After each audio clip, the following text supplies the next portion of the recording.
Hi everyone, this is Tisch Aitken, and it is May 25th, 2021, and we have the total lunar eclipse that takes place at 7:14 a.m. Eastern Daylight Time at 5 degrees and 25 minutes of the mutable fire sign of Sagittarius.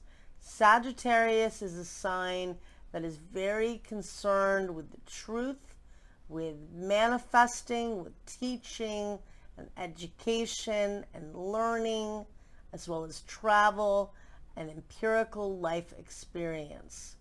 And this full moon eclipse brings things to light and allows us to see things in a way that we've never seen them before. And eclipse periods bring a lot of change in a very short period of time.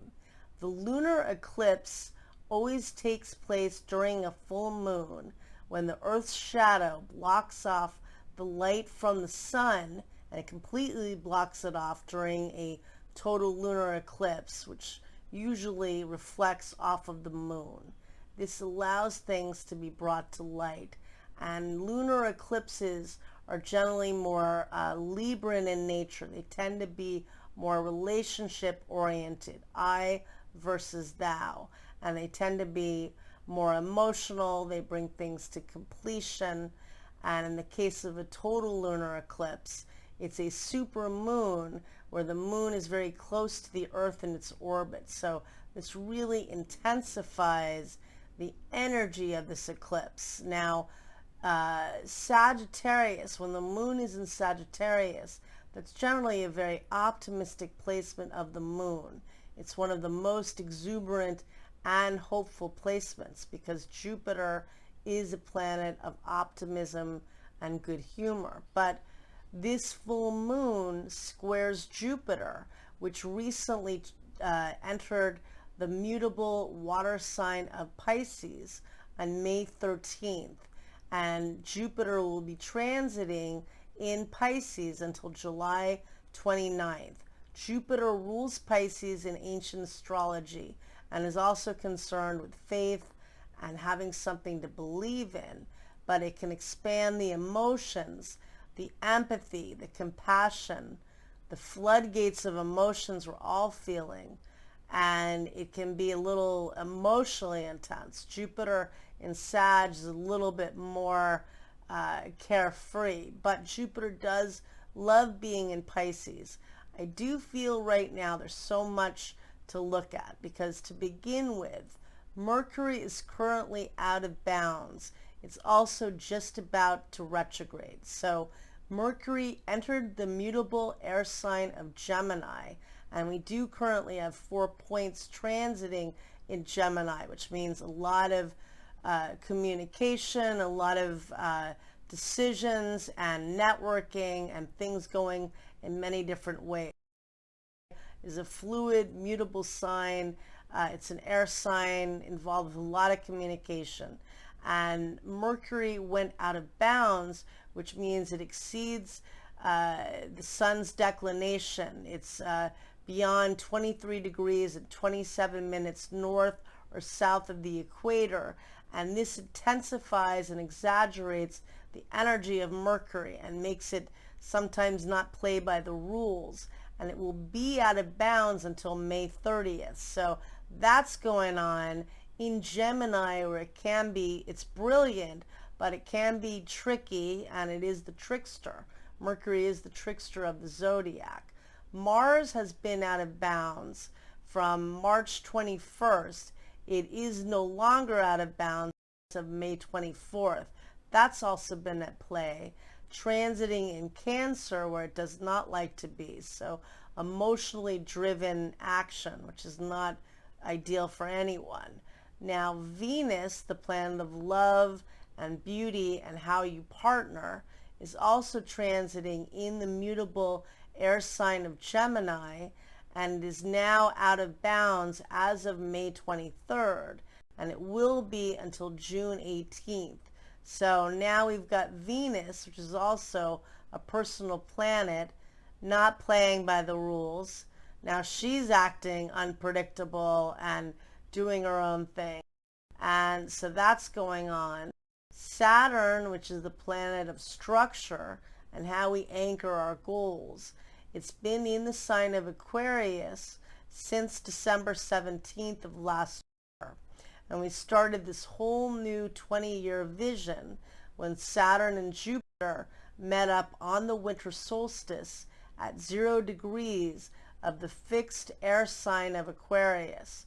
Now Saturn has gotten as far as it's going to get for this year, and it's stationing retrograde. Well, it has retrograded, and we feel that build up 5 days before and 5 days after. So that's also potent in this lunar eclipse. So we have the reality planet stationing in reflection mode of how we can structure and build our goals in this new age of Aquarius, which is a brilliant but very unpredictable sign, as we can all see by the kind of year it's been. And then we've got all of this mutability, which again can go in so many different directions. We have Jupiter and Neptune transiting in the mutable water sign of Pisces. We have a lunar eclipse, a total lunar eclipse in the sign of Sagittarius early on at 7:14 a.m. Eastern Daylight Time on May 26th. The south node of karma, that which we're meant to release, is transiting in the mutable sign of Sagittarius. The sun, which is ego and identity. Mercury, which is communication and mindset. Venus, which is what you value and what you love and how you create and earn money. And the north node of karma, that which you're meant to go towards and the lessons you're meant to learn and the karmic connections you're meant to make, are all transiting in Gemini at the moment. So we are swimming in many different directions, and it can feel out of control. But it also is very magical because Jupiter in Pisces is so creative and really, really magical. It is about manifesting through your imagination. And Neptune is the modern ruler of Pisces. It is the higher octave of Venus. It's altruism and selfless love, but it's also creative magic. It is, to me, infinite possibility through love and the arts. So that is something that can help unify all of us. But realistically, this summer, we have a lot of chaos because Saturn is now slowing down. It's stationed retrograde. It's going to square Uranus in the middle of June on June 14th at 13 degrees of Aquarius and Taurus. And anybody between that has planets between 11 and 15 degrees of the fixed signs will feel this the most. And they are Taurus, Leo, Scorpio, and Aquarius. But we will all feel that. This is the second of 3 squares.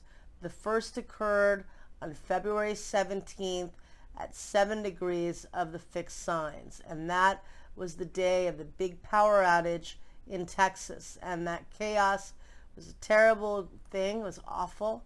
And we can see how there can be very unpredictable and chaotic events that can occur with that energy. But for all of us, we're trying to tame the chaos to construct a new world that is, motivated by genius and connection and not fearing the world we're in, because fear will get us nowhere.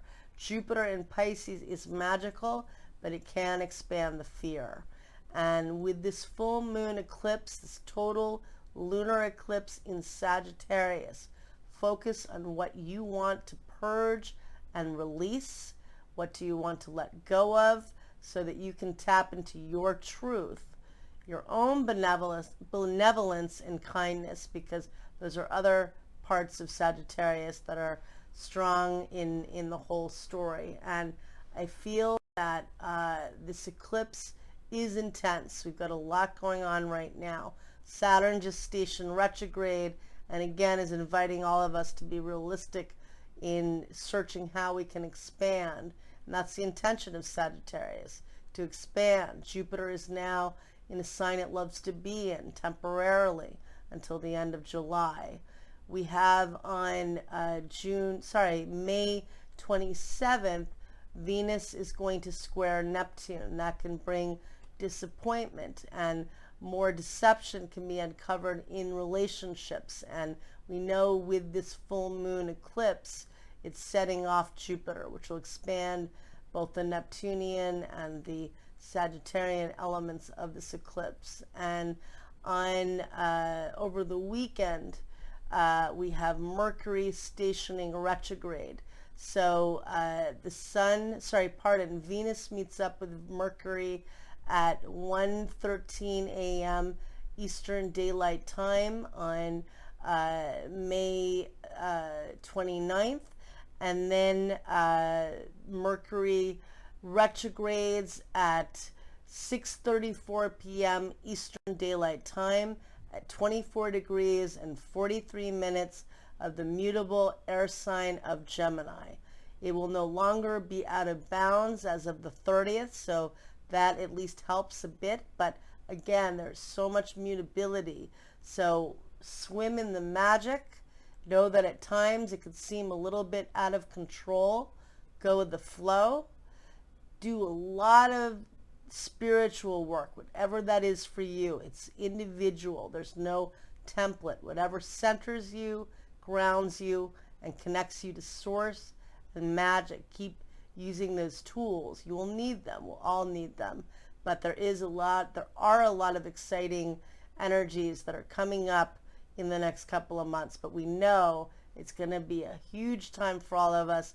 A lot of revelations with eclipses in Sagittarius and in Gemini. And with Mercury in the sign it rules, retrograde in the solar eclipse in June, and squaring Neptune, that solar eclipse, you can expect a lot will be uncovered so that you can go forward in the path you want to create. I wish you a lot of luck. I am uploading the horoscope for June. I will continue to do so. If you could please like, subscribe, and share, that would be awesome. I will be telling you a lot this summer. We've got a lot going on. Take care.